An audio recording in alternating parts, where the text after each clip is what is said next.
Deuteronomy, chapter 17. Do not sacrifice to the Lord your God an ox or a sheep that has any defect or flaw in it, for that would be detestable to him. If a man or woman living among you in one of the towns the Lord gives you is found doing evil in the eyes of the Lord your God in violation of his covenant, and contrary to my command has worshipped other gods, bowing down to them or to the sun or the moon or the stars in the sky, and this has been brought to your attention, then you must investigate it thoroughly. If it is true and it has been proved that this detestable thing has been done in Israel, take the man or woman who has done this evil deed to your city gate and stone that person to death. On the testimony of 2 or 3 witnesses a person is to be put to death, but no one is to be put to death on the testimony of only one witness. The hands of the witnesses must be the first in putting that person to death, and then the hands of all the people. You must purge the evil from among you. If cases come before your courts that are too difficult for you to judge, whether bloodshed, lawsuits, or assaults, take them to the place the Lord your God will choose. Go to the Levitical priests and to the judge who is in office at that time. Inquire of them and they will give you the verdict. You must act according to the decisions they give you at the place the Lord will choose. Be careful to do everything they instruct you to do. Act according to whatever they teach you and the decisions they give you. Do not turn aside from what they tell you, to the right or to the left. Anyone who shows contempt for the judge or for the priest who stands ministering there to the Lord your God is to be put to death. You must purge the evil from Israel. All the people will hear and be afraid, and will not be contemptuous again. When you enter the land the Lord your God is giving you and have taken possession of it and settled in it, and you say, "Let us set a king over us like all the nations around us," be sure to appoint over you a king the Lord your God chooses. He must be from among your fellow Israelites. Do not place a foreigner over you, one who is not an Israelite. The king, moreover, must not acquire great numbers of horses for himself or make the people return to Egypt to get more of them, for the Lord has told you, you are not to go back that way again. He must not take many wives, or his heart will be led astray. He must not accumulate large amounts of silver and gold. When he takes the throne of his kingdom, he is to write for himself on a scroll a copy of this law, taken from that of the Levitical priests.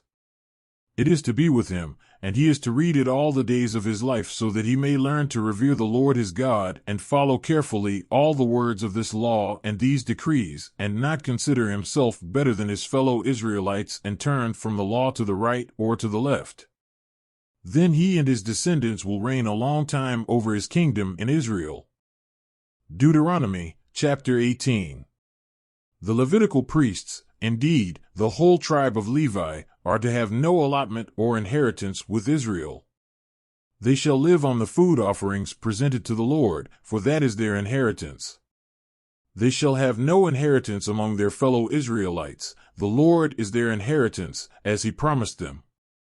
This is the share due the priests from the people who sacrifice a bull or a sheep, the shoulder, the internal organs, and the meat from the head. You are to give them the first fruits of your grain, new wine, and olive oil, and the first wool from the shearing of your sheep, for the Lord your God has chosen them and their descendants out of all your tribes to stand and minister in the Lord's name always. If a Levite moves from one of your towns anywhere in Israel where he is living, and comes in all earnestness to the place the Lord will choose, he may minister in the name of the Lord his God like all his fellow Levites who serve there in the presence of the Lord. He is to share equally in their benefits, even though he has received money from the sale of family possessions. When you enter the land the Lord your God is giving you, do not learn to imitate the detestable ways of the nations there. Let no one be found among you who sacrifices their son or daughter in the fire, who practices divination or sorcery, interprets omens, engages in witchcraft, or casts spells, or who is a medium or spiritist, or who consults the dead. Anyone who does these things is detestable to the Lord. Because of these same detestable practices, the Lord your God will drive out those nations before you. You must be blameless before the Lord your God. The nations you will dispossess listen to those who practice sorcery or divination. But as for you, the Lord your God has not permitted you to do so. The Lord your God will raise up for you a prophet like me from among you, from your fellow Israelites. You must listen to him. For this is what you asked of the Lord your God at Horeb on the day of the assembly, when you said, Let us not hear the voice of the Lord our God, nor see this great fire any more, or we will die. The Lord said to me, What they say is good. I will raise up for them a prophet like you from among their fellow Israelites, and I will put my words in his mouth. He will tell them everything I command him. I myself will call to account anyone who does not listen to my words that the prophet speaks in my name. But a prophet who presumes to speak in my name anything I have not commanded, or a prophet who speaks in the name of other gods, is to be put to death. You may say to yourselves, How can we know when a message has not been spoken by the Lord?